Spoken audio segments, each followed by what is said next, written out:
Hello दोस्तों, कैसे हैं आप।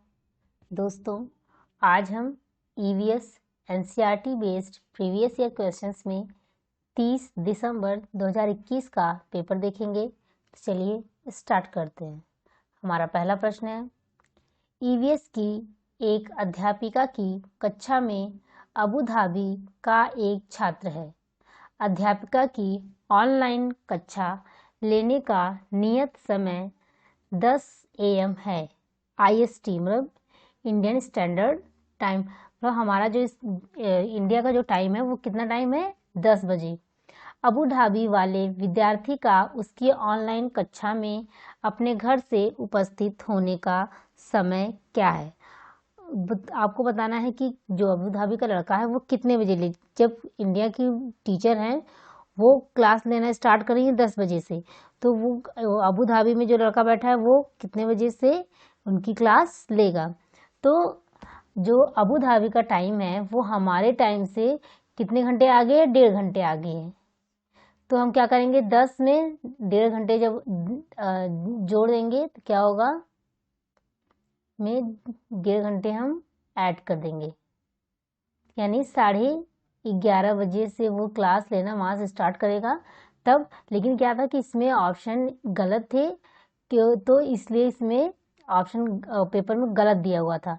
तो हमारा कौन सा राइट आंसर हो गया, 11:30 बजे। इसमें सभी को नंबर मिले थे क्योंकि ऑप्शन इंग्लिश में तो सही था लेकिन हिंदी में ऑप्शन जो है वो गलत थे। नेक्स्ट क्वेश्चन है हमारा, भारत में भोजन बनाने में निम्नलिखित में से किस प्रकार के तेल का प्रयोग किया जाता है।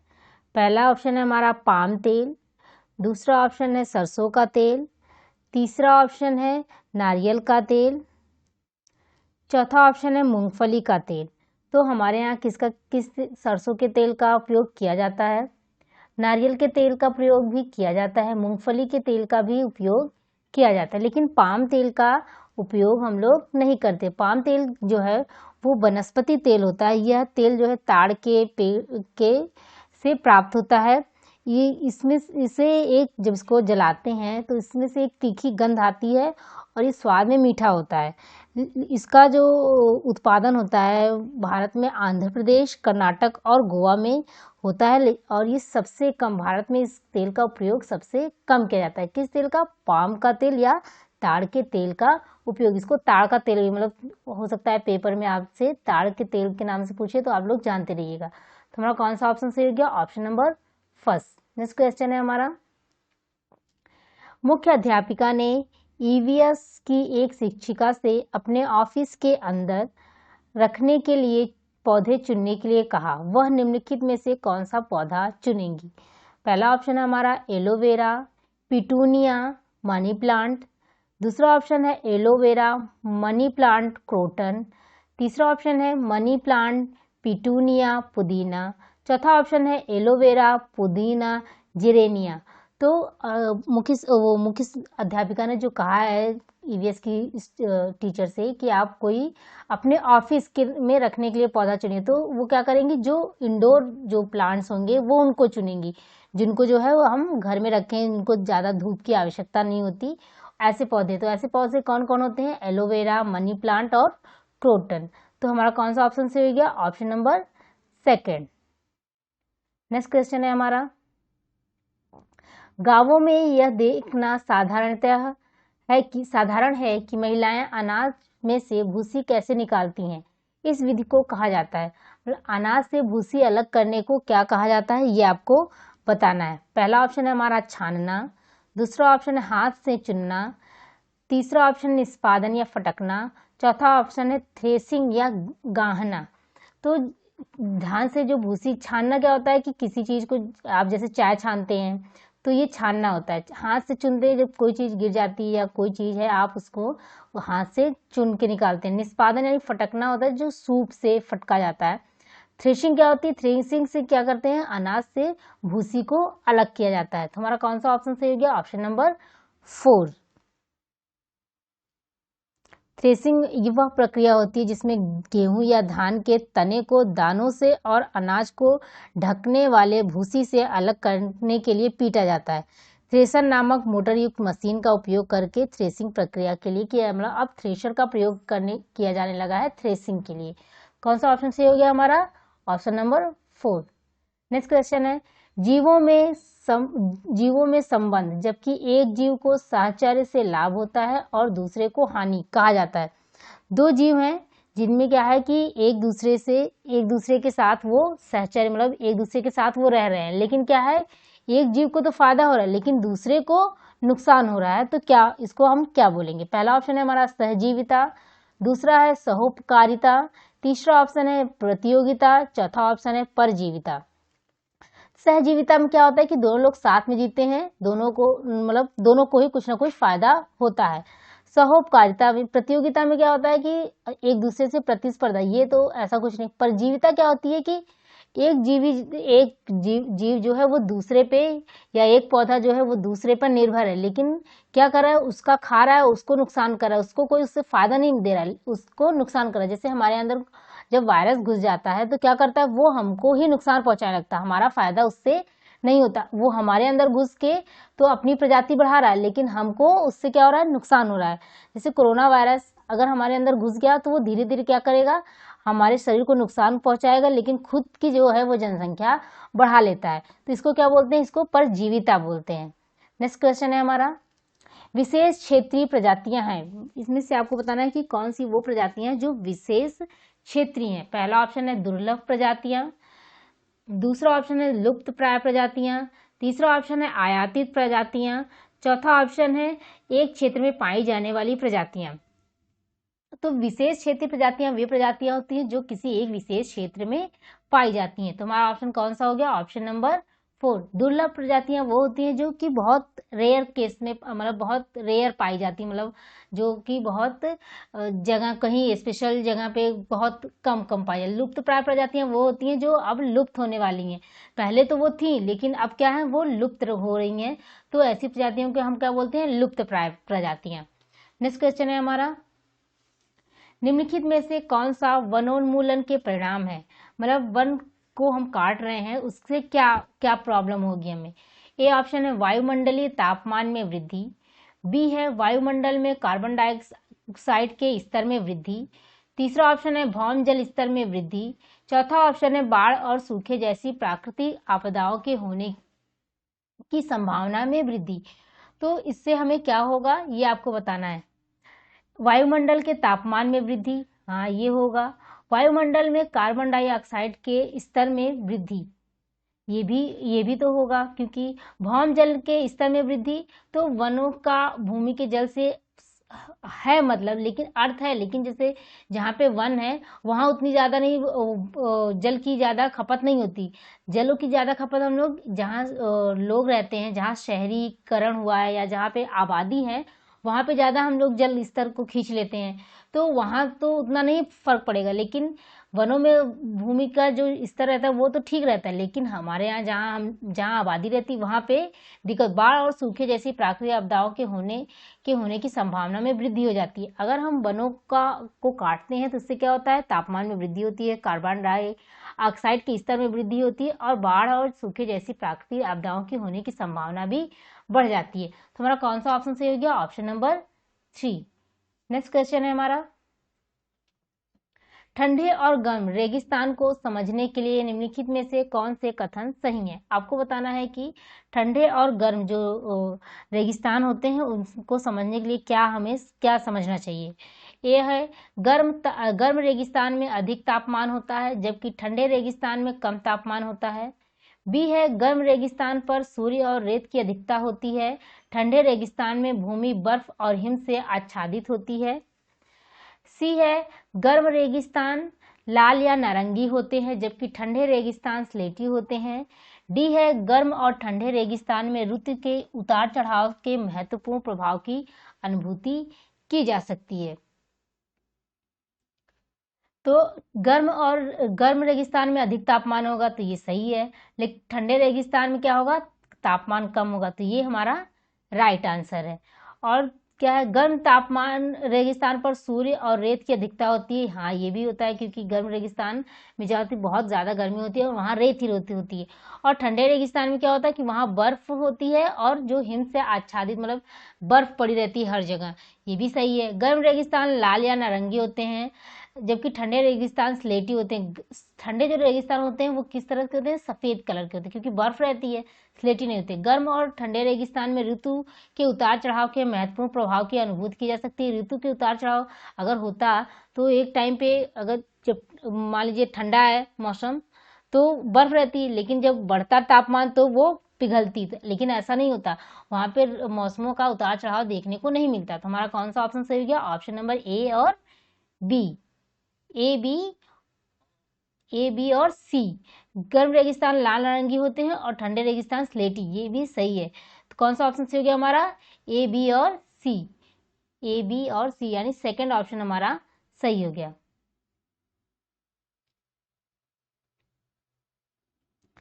वन्य जीव,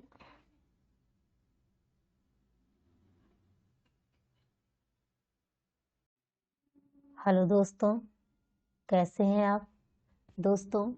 आज हम EVS NCERT based previous year questions में 30 दिसंबर 2021 का पेपर देखेंगे। तो चलिए स्टार्ट करते हैं। हमारा पहला प्रश्न है, ईवीएस की एक अध्यापिका की कक्षा में अबू धाबी का एक छात्र है। अध्यापिका की ऑनलाइन कक्षा लेने का नियत समय 10 AM है।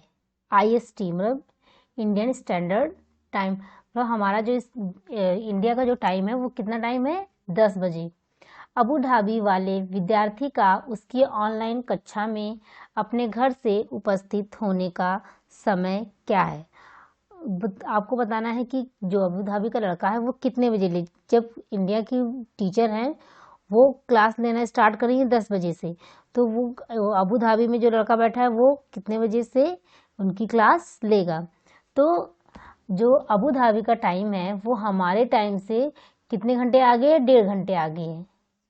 तो हम क्या करेंगे, 10 में 1.5 घंटे जब जोड़ देंगे तो क्या होगा, में 1.5 घंटे हम ऐड कर देंगे, यानी 11:30 बजे से वो क्लास लेना वहाँ से स्टार्ट करेगा तब। लेकिन क्या था कि इसमें ऑप्शन गलत थे, तो इसलिए इसमें ऑप्शन पेपर में गलत दिया हुआ था। तो हमारा कौन सा राइट आंसर हो गया, 11:30 बजे। इसमें सभी को नंबर मिले थे क्योंकि ऑप्शन इंग्लिश में तो सही था लेकिन हिंदी में ऑप्शन जो है वो गलत थे। नेक्स्ट क्वेश्चन है हमारा,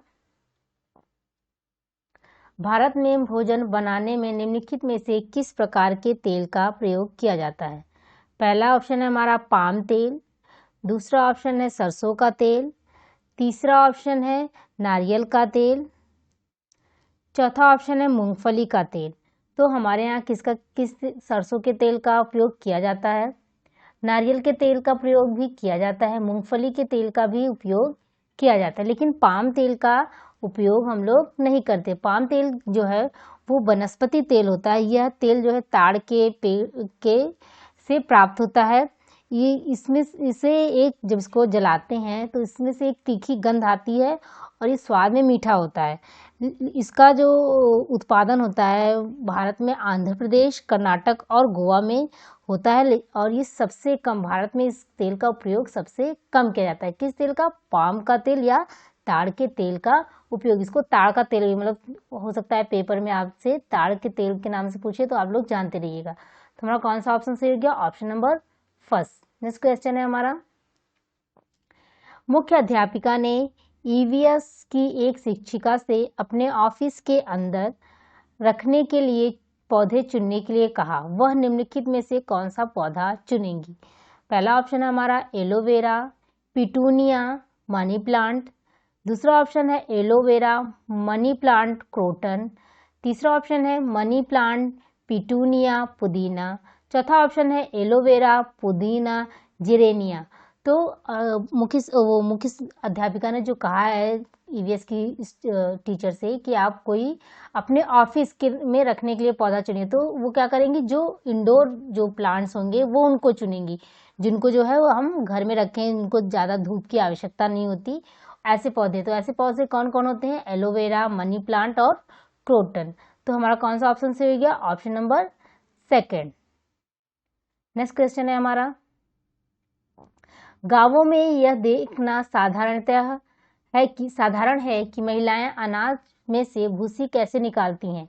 इस विधि को कहा जाता है, अनाज से भूसी अलग करने को क्या कहा जाता है, ये आपको बताना है। पहला ऑप्शन है हमारा छानना, दूसरा ऑप्शन है हाथ से चुनना, तीसरा ऑप्शन निष्पादन या फटकना, चौथा ऑप्शन है थ्रेसिंग या गाहना। तो ध्यान से, जो भूसी छानना क्या होता है कि किसी चीज को आप जैसे चाय छानते हैं तो ये छानना होता है। हाथ से चुनते हैं, जब कोई चीज गिर जाती है या कोई चीज है आप उसको हाथ से चुन के निकालते हैं। निष्पादन यानी फटकना होता है, जो सूप से फटका जाता है। थ्रेशिंग क्या होती है? थ्रेसिंग से क्या करते हैं? अनाज से भूसी को अलग किया जाता है। तो हमारा कौन सा ऑप्शन सही हो गया? Option number 4। थ्रेसिंग वह प्रक्रिया होती है जिसमें गेहूं या धान के तने को दानों से और अनाज को ढकने वाले भूसी से अलग करने के लिए पीटा जाता है। थ्रेशर नामक मोटर युक्त मशीन का उपयोग करके थ्रेसिंग प्रक्रिया के लिए किया, मतलब अब थ्रेशर का प्रयोग किया जाने लगा है थ्रेसिंग के लिए। कौन सा ऑप्शन सही हो गया हमारा? Option number 4। नेक्स्ट क्वेश्चन है, जीवों में संबंध, जबकि एक जीव को साहचर्य से लाभ होता है और दूसरे को हानि कहा जाता है।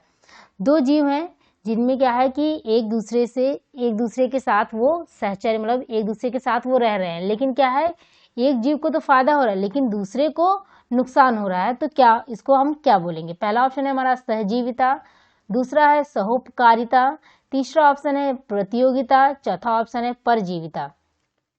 सहजीविता में क्या होता है कि दोनों लोग साथ में जीते हैं, दोनों को ही कुछ ना कुछ फायदा होता है। सहोपकारिता में, प्रतियोगिता में क्या होता है कि एक दूसरे से प्रतिस्पर्धा, ये तो ऐसा कुछ नहीं। परजीविता क्या होती है कि एक जीव जो है वो दूसरे पे, या एक पौधा जो है वो दूसरे पर निर्भर है, लेकिन क्या कर रहा है, उसका खा रहा है, उसको नुकसान कर रहा है, उसको कोई उससे फायदा नहीं दे रहा है, उसको नुकसान कर रहा है। जैसे हमारे अंदर जब वायरस घुस जाता है तो क्या करता है, वो हमको ही नुकसान पहुंचाने लगता है, हमारा फायदा उससे नहीं होता। वो हमारे अंदर घुस के तो अपनी प्रजाति बढ़ा रहा है, लेकिन हमको उससे क्या हो रहा है, नुकसान हो रहा है। जैसे कोरोना वायरस अगर हमारे अंदर घुस गया तो वो धीरे धीरे क्या करेगा, हमारे शरीर को नुकसान पहुंचाएगा, लेकिन खुद की जो है वो जनसंख्या बढ़ा लेता है। तो इसको क्या बोलते हैं? इसको परजीविता बोलते हैं। नेक्स्ट क्वेश्चन है हमारा, विशेष क्षेत्रीय प्रजातियां हैं, इसमें से आपको बताना है कि कौन सी वो प्रजातियां जो विशेष क्षेत्रीय हैं। पहला ऑप्शन है दुर्लभ प्रजातियां, दूसरा ऑप्शन है लुप्त प्राय प्रजातियां, तीसरा ऑप्शन है आयातित प्रजातियां, चौथा ऑप्शन है एक क्षेत्र में पाई जाने वाली प्रजातियां। तो विशेष क्षेत्रीय प्रजातियां वे प्रजातियां होती हैं जो किसी एक विशेष क्षेत्र में पाई जाती हैं। तो हमारा ऑप्शन कौन सा हो गया? Option number 4। दुर्लभ प्रजातियां वो होती हैं जो कि बहुत रेयर केस में, मतलब बहुत रेयर पाई जाती है, मतलब जो कि बहुत जगह, कहीं स्पेशल जगह पे बहुत कम कम पाई जाती है। लुप्त प्राय प्रजातियां वो होती हैं जो अब लुप्त होने वाली हैं, पहले तो वो थी लेकिन अब क्या है, वो लुप्त हो रही हैं। तो ऐसी प्रजातियों को हम क्या बोलते हैं? लुप्त प्राय प्रजातियां। नेक्स्ट क्वेश्चन है हमारा, निम्नलिखित में से कौन सा वनोन्मूलन के परिणाम है, मतलब वन को हम काट रहे हैं उससे क्या क्या प्रॉब्लम होगी हमें।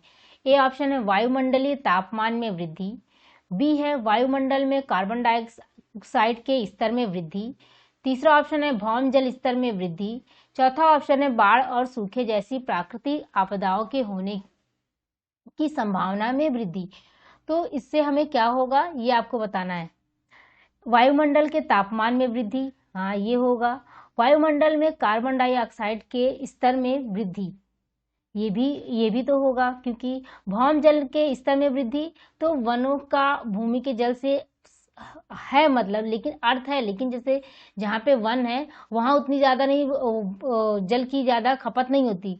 जलों की ज़्यादा खपत हम लोग जहाँ लोग रहते हैं, जहाँ शहरीकरण हुआ है या जहाँ पे आबादी है, वहाँ पे ज़्यादा हम लोग जल स्तर को खींच लेते हैं, तो वहाँ तो उतना नहीं फर्क पड़ेगा। लेकिन वनों में भूमि का जो स्तर रहता है वो तो ठीक रहता है, लेकिन हमारे यहाँ जहाँ आबादी रहती है वहाँ पे दिक्कत, बाढ़ और सूखे जैसी प्राकृतिक आपदाओं के होने की संभावना में वृद्धि हो जाती है। अगर हम वनों को काटते हैं तो इससे क्या होता है, तापमान में वृद्धि होती है, कार्बन डाइऑक्साइड के स्तर में वृद्धि होती है, और बाढ़ और सूखे जैसी प्राकृतिक आपदाओं के होने की संभावना भी बढ़ जाती है। तो हमारा कौन सा ऑप्शन सही हो गया? Option number 3।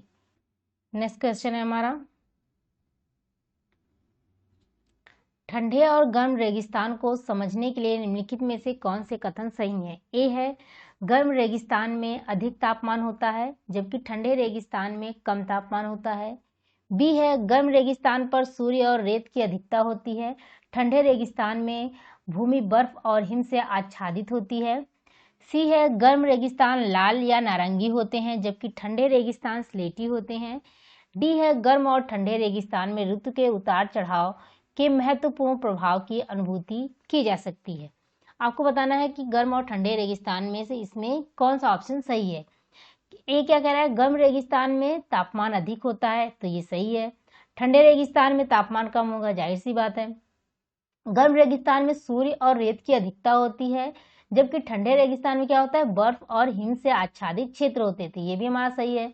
गर्म रेगिस्तान लाल या नारंगी होते हैं क्योंकि जो सूर्य की रोशनी जब रेत पे पड़ती है तो वो लाल या नारंगी कलर की दिखाई देती है, जबकि ठंडे रेगिस्तान क्या होते हैं? वो स्लेटी कलर के होते थे, ये भी सही है। गर्म और ठंडे रेगिस्तान में ऋतु के उतार चढ़ाव के महत्वपूर्ण प्रभाव की अनुभूति की जा सकती है। नहीं, ऋतु का अगर उतार चढ़ाव होता तो एक टाइम पे जैसे गर्म ठंडा रेगिस्तान है, मान लीजिए बर्फ जमी है, लेकिन अगर तापमान बढ़ा तो बर्फ पिघल जाती, लेकिन ऐसा नहीं होता, वहां पे ऋतुओं का उतार चढ़ाव नहीं होता। तो हमारा कौन सा ऑप्शन सही हो गया? ऑप्शन ए, बी और सी। राइट आंसर है हमारा सेकंड। नेक्स्ट क्वेश्चन है हमारा, वन्य जीवन के संरक्षण के लिए राष्ट्रीय उपवन पार्क महत्वपूर्ण है। भारत में कौन सा राष्ट्रीय उपवन सबसे पुराना है? तो कौन सा सबसे पुराना राष्ट्रीय उद्यान है हमारा? सबको पता है, जिम कॉर्बेट नेशनल पार्क।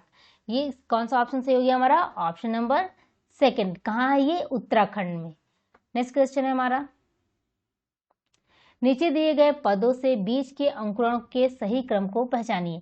आपको बताना है कि बीज का अंकुरण किस तरह से होता है। पहला ऑप्शन है ए है, पत्तियां आने के बाद अल्पवयस्क पौधा अपना भोजन स्वयं बना सकता है। बी है, बीज एक छेद से पानी को सोखता है, यह बीजावरण को नरम कर देता है और यह फूट जाता है। सी है, बीज से अंकुरण होता है और वह ऊपर की तरफ बढ़ता है। डी, इस स्थिति में बेबी पौधा बीज में उपस्थित भोजन से जीवित रहता है। ई है, बीज से एक छोटी जड़ निकलती है जो कि नीचे की ओर बढ़ती है। तो आपको बताना है कि इसमें से कौन सा क्रम जो है वो सही है। तो सबसे पहले क्या होता है कि एक बीज होता है, वो क्या करता है कि पानी को सोखता है, तो धीरे धीरे वो नरम होता है और फिर वो उसमें से वो क्या बीज निकलता है। तो पहले क्या रहेगा? बी। पहले में बी कहाँ है? बी सेकंड में। फिर उसके बाद क्या होगा कि बीज से फिर एक छोटी सी जड़ निकलेगी, लेकिन वो कहाँ जाएगी? नीचे की साइड जाती है। पहले क्या होता है? जड़ों का विकास होता है, उसके बाद जो है वो पत्तियां आती हैं। तो फिर उसके बाद क्या होगा? उसके बाद इस स्थिति में बेबी पौधा बीज में उपस्थित भोजन से ही जीवित रहता है। तो जब उसकी छोटी जड़ें निकलती हैं, जब तक वो खाना नहीं बना लेता, खाना कब बनाएगा? जब वो उसकी पत्तियां जो है वो जमीन से बाहर निकलेंगी तब तो खाना बनाएगा। तो जब तक जड़ उसकी विकसित होती रहती है तब तक जो बेबी प्लांट होता है वो कहाँ से भोजन इकट्ठा करता है? जो बीज में उपस्थित है उसी से। तो ये फर्स्ट पे हो गया, ये सेकेंड और ये थर्ड। उसके बाद क्या होगा कि जब बीज से अंकुरण होता है तो वह ऊपर की तरफ, फिर क्या होगा? फिर धीरे धीरे जो है बीज ऊपर की तरफ बढ़ेगा। फिर पत्तियां आने के बाद अल्पवयस्क पौधा अपना भोजन स्वयं बना सकता है। जब पत्तियां आ जाएंगी तो पौधा क्या करेगा? अपना भोजन स्वयं बनाने लगेगा। तो कौन सा ऑप्शन सही हो गया? बी सी नहीं sorry B E D C A, B E D C A. कौन सा ऑप्शन सही है? ऑप्शन नंबर 3 हमारा राइट आंसर है। नेक्स्ट क्वेश्चन है हमारा, बाजरे के बीज की खेती से प्लेट तक की सही यात्रा को चुनिए। मतलब बाजरा खेत में है, उसके बाद हमारे प्लेट तक आने में उसको किन किन प्रक्रियाओं से गुजरना पड़ता है, ये आपको बताना है। ए ऑप्शन है हमारा, फसल काटना, थ्रेसिंग, गूंथना, फटकना, पीसना, सेकना, बेलना। सेकंड है फसल काटना, फटकना, पीसना, थ्रेसिंग, गूंथना, बेलना, सेकना। थर्ड है फसल काटना, थ्रेसिंग, फटकना, पीसना, गूंथना, बेलना, सेकना। चौथा ऑप्शन है फसल काटना, थ्रेसिंग, पीसना, सेकना, गूंथना, बेलना, फटकना। तो क्या होता है? सबसे पहले हम क्या करते हैं? फसल को काटते हैं, फसल को हम काटेंगे, फिर उसके बाद फसल को काटने के बाद हम क्या करेंगे, उसको थ्रेसिंग करेंगे, मतलब पौधे से बीज को अलग करेंगे। फिर बीज को अलग करने के बाद हम क्या करेंगे, उसको फटक के उसमें जो खरपतवार रहेगी उसको बाहर निकालेंगे। फिर उसके बाद हम उसको पीसेंगे, उसका आटा बनाएंगे, फिर आटे को हम गूँथेंगे, फिर उसके बाद बेलेंगे, उसके बाद उसकी को सेकेंगे। तो फटकना, नहीं सॉरी, फसल काटना, थ्रेसिंग, फटकना, पीसना, गूँथना, बेलना और फिर उसके बाद लास्ट में सेकना। तो सबसे लास्ट में क्या करेंगे, उसको हम खाएंगे। तो कौन सा ऑप्शन सही हो गया, ऑप्शन नंबर 3। हमारा कौन सा राइट आंसर है, ऑप्शन नंबर 3। नेक्स्ट क्वेश्चन है हमारा, लाल आंकड़ों की पुस्तक दर्ज करती है, मतलब जो रेड डेटा बुक होती है वो क्या करती है, इंग्लिश में बोलते हैं इसको रेड डेटा बुक। आपको बताना है रेड डेटा बुक जो है वो उसका क्या काम है, उसमें किन लोगों को दर्ज किया जाता है। ऑप्शन नंबर ए है हमारा लाल फूलों वाले पौधे, सेकंड है धरती पर उपलब्ध सभी पौधे और जानवर, थर्ड है धरती पर उपलब्ध सभी जानवर, फोर्थ है लुप्त प्राय पौधे और जानवर। तो रेड डेटा बुक में किसे ऐड किया जाता है, जो लुप्त प्राय जानवर हैं हम उनको ऐड करते हैं किसमें, रेड डेटा बुक में। तो हमारा राइट आंसर कौन सा हो गया, ऑप्शन नंबर 4। नेक्स्ट क्वेश्चन है हमारा, नेहरू इंस्टीट्यूट ऑफ माउंटेनियरिंग स्थित है। आपसे पूछा जा रहा है कि नेहरू इंस्टीट्यूट ऑफ माउंटेनियरिंग कहाँ पे स्थित है। तो ये नेहरू इंस्टीट्यूट ऑफ माउंटेनियरिंग किस काम आती है, यहाँ पे से लोग जो है वो जो है माउंटिंग, मतलब जैसे पर्वतों पे रहना सिखाया जाता है। तो पहला ऑप्शन है हमारा उत्तरकाशी में, दूसरा ऑप्शन है दार्जिलिंग में, तीसरा ऑप्शन है धर्मशाला में और चौथा ऑप्शन है ऊटी में। तो हम कहाँ है हमारा, उत्तराखंड के उत्तरकाशी में क्या है, नेशनल इंस्टीट्यूट ऑफ माउंटेनियरिंग। तो ऑप्शन कौन सा सही हो गया हमारा, ऑप्शन नंबर 1।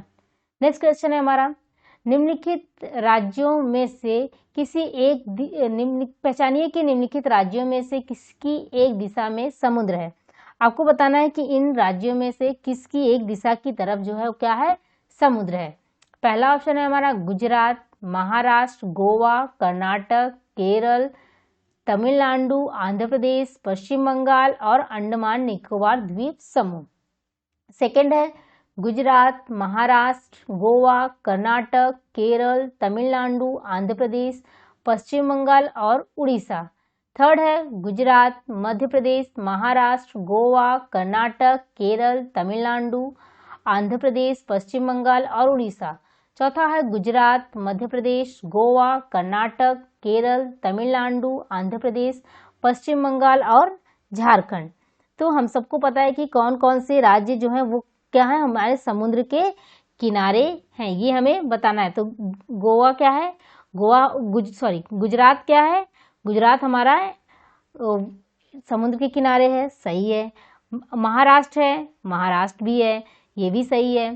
गोवा है, गोवा भी है। कर्नाटक है, कर्नाटक भी है। केरल, तमिलनाडु, आंध्र प्रदेश, पश्चिम बंगाल, इन सबके एक जो है एक किनारे पे क्या है, समुद्र है। लेकिन अंडमान निकोबार क्या है, ये अंडमान निकोबार द्वीप समूह जो है उसके चारों किनारों पे समुद्र है, तो इसलिए हमारा ये ऑप्शन नहीं होगा। इसमें क्या पूछ रहा है, किसकी एक दिशा में, सिर्फ एक दिशा में होना चाहिए, ऐसा ना हो कि इसकी सभी दिशाओं में समुद्र हो। तो हमारा कौन सा ये ऑप्शन हमारा गलत हो गया। सेकंड है गुजरात है, महाराष्ट्र है, गोवा एक दिशा में है। देखिए इस तरह से है हमारा इंडिया, तो ये क्या है, गुजरात, महाराष्ट्र है, फिर गोवा है, फिर क्या है, कर्नाटक है, उसके बाद केरल है, फिर तमिलनाडु, फिर इधर आंध्र प्रदेश, फिर क्या है हमारा, फिर इसके बाद है उड़ीसा और फिर पश्चिम बंगाल। तो ये सारे क्या है, इनकी एक साइड पे क्या है, समुद्र है। और थर्ड क्यों नहीं हो सकता, गुजरात है, मध्य प्रदेश जो है वो बीच में है, इसके किनारे समुद्र नहीं है, तो ये हमारा गलत हो गया। इसमें भी मध्य प्रदेश दिया हुआ है, तो ये भी गलत हो गया। तो कौन सा हमारा ऑप्शन सही हो गया, ऑप्शन नंबर 2। नेक्स्ट क्वेश्चन है हमारा, फसल कटने का पर्व खुशी और उल्लास का अवसर होता है, सही कथन को चुनिए। मतलब आपको बताना है कि फसल कटने का जो पर्व होता है वो बहुत खुशी का त्यौहार होता है। तो आपको बताना है कि इसमें से कौन सा जो है सही है। ए है उत्तर प्रदेश, बिहार और मध्य प्रदेश में तिल संक्रांति को मनाया जाता है। बी है झारखंड में पोंगल और तमिलनाडु में नबान्न को मनाया जाता है। सी है गुजरात लोहड़ी को मनाता है और केरल है, केरल ओणम को मनाता है। डी है महाराष्ट्र में गुड़ी पड़वा, असम में बिहू और पश्चिम बंगाल में नाबान्न मनाया जाता है। आपको बताना है इसमें से कौन सा ऑप्शन सही है। उत्तर प्रदेश, बिहार और मध्य प्रदेश में तिल संक्रांति मनाई जाती है, तो ये सही है। झारखंड में पोंगल और तमिलनाडु में नाबान्न मनाया जाता है, तो झारखंड में क्या है, पोंगल नहीं मनाया जाता। तो ये हमारा क्या हो गया, ये हमारा गलत हो गया। और तीसरा है गुजरात में लोहड़ी को मनाया जाता है और केरल में ओणम। गुजरात में लोहड़ी नहीं मनाई जाती, लोहड़ी कहाँ मनाई जाती है, ये मनाई जाती है पंजाब साइड में। और डी है गुजरात में गुड़ी पड़वा, महाराष्ट्र में गुड़ी पड़वा, असम में बिहू और पश्चिम बंगाल में नाबान्न मनाया जाता है, ये सही है। गुड़ी पड़वा क्या होता है कि जब साल की शुरुआत में जो है फसल जब कटती है तब ये मनाया जाता है। जब रबी की फसल काटते हैं महाराष्ट्र में लोग, तब वो लोग क्या मनाते हैं, गुड़ी पड़वा। इन पर्व में क्या वो लोग करते हैं कि अपने घरों के प्रवेश द्वार पर रंगोली के डिज़ाइन बनाते हैं, फूलों से घरों को सजाते हैं, मतलब घर को बहुत अच्छी सजाएंगे, फिर बांस की गुड़िया बनाएंगे, आम और नीम के पत्तों से एक बांस की गुड़िया बनाएंगे और उसको अपने प्रवेश द्वार पर लगाते हैं। बिहू कहाँ मनाया जाता है, असम में मनाया जाता है, ये अप्रैल के महीने में मनाया जाता है।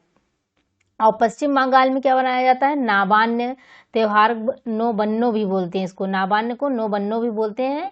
नोबन्नो का मतलब होता है कि नया वर्ष, मतलब नया पर्व या कटाई पर्व होता है। और इसमें क्या अच्छा अच्छा खाना बनाएंगे, नृत्य करेंगे और संगीत बजाएंगे।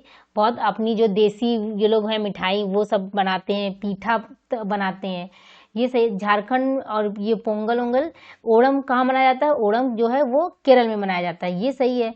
ये भी एक कटाई का त्यौहार होता है। लेकिन तमिलनाडु में कौन सा त्यौहार मनाया जाता है, तमिलनाडु में मनाया जाता है पोंगल। और गुजरात में कौन सा त्यौहार मनाया जाता है, उत्तरायण। ये याद रखिएगा। देखिए, उत्तर प्रदेश, बिहार और मध्य प्रदेश में तिल संक्रांति मनाई जाती है, तमिलनाडु में पोंगल मनाया जाता है, और गुजरात में जो त्यौहार मनाया जाता है उसको क्या बोलते हैं, उत्तरायण। और केरल में ओणम मनाया जाता है, महाराष्ट्र में गुड़ी पड़वा मनाया जाता है, ये सब सही है। हमारा कौन सा ऑप्शन सही है, ए और डी। कौन सा ऑप्शन सही है, ए और डी। आज की क्लास में इतना ही, मिलते हैं आपसे नेक्स्ट वीडियो में। धन्यवाद।